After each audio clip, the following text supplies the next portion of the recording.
Bonjour, c'est Patricia, j'espère que tu vas bien. Je suis très heureuse de t'accueillir dans cette vidéo, en tout cas, une vidéo dans laquelle je voulais te livrer une pépite qui vient d'un week-end que j'ai passé à écouter Greg Braden, une pépite qui concerne notre rapport à notre travail, à notre mission de vie et notre devoir d'incarner notre mission de vie. La phrase qui précède, je viens d'utiliser tous des mots que habituellement j'évite d'utiliser parce que je les aime pas beaucoup. Mais ici, ils ont pris pour moi une toute autre dimension. En tout cas, quand je l'ai entendu parler de tout ça, j'ai été énormément inspirée et ça m'a fait aussi penser à beaucoup de personnes que je côtoie régulièrement. Du coup, je me suis dit que j'allais en faire une vidéo parce que je suis sûre que ça va inspirer plein de monde et sans doute toi aussi.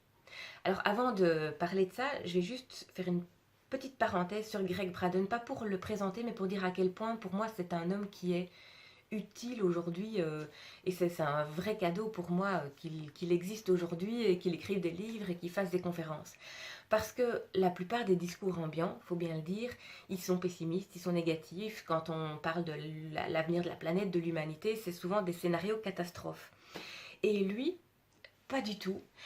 Sans qu'il soit complètement bisounours, complètement perché, déconnecté de la réalité, pas du tout. Au contraire, il se base sur une connaissance scientifique très pointue de l'homme, de la planète, des cycles de l'humanité, de la planète, de la vie, etc. pour avoir un discours résolument positif et optimiste. Et pour dire, ok, peut-être que la période qu'on vit maintenant est un peu chaotique, mais en même temps elle est merveilleuse et on va vers quelque chose d'encore plus merveilleux. Ça, vraiment, ça fait du bien que ça existe aujourd'hui. Alors parlons donc travail, mission de vie, etc.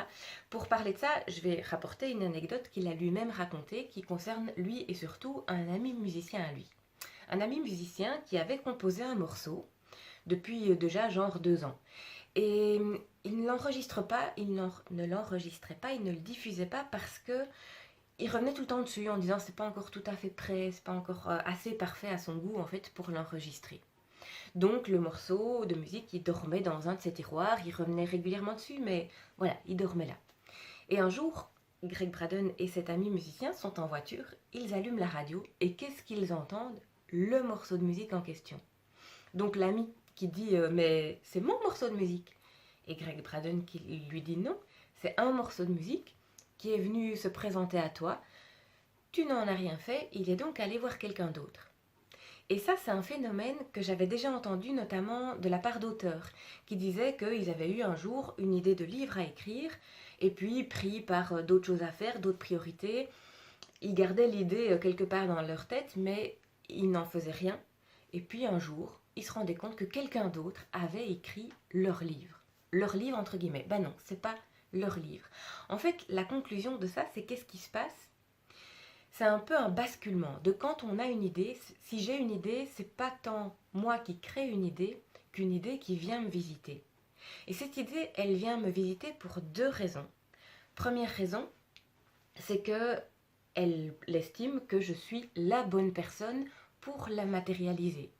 Deuxième raison, c'est qu'elle estime que le monde a besoin d'elle, de cette idée, euh, quelle que soit l'idée en question, et du coup que ce soit justement une musique, un livre à écrire, une conférence, ou bien une formation à mettre en place, un métier dont le monde a besoin, que ce soit pour aider les adultes, les enfants, les animaux, l'environnement, que sais-je. Peu importe le type d'idée, peu importe aussi la façon dont elle va être concrétisée, une idée qui vient à toi, c'est une idée dont le monde a besoin et qui estime que tu es la bonne personne pour la matérialiser.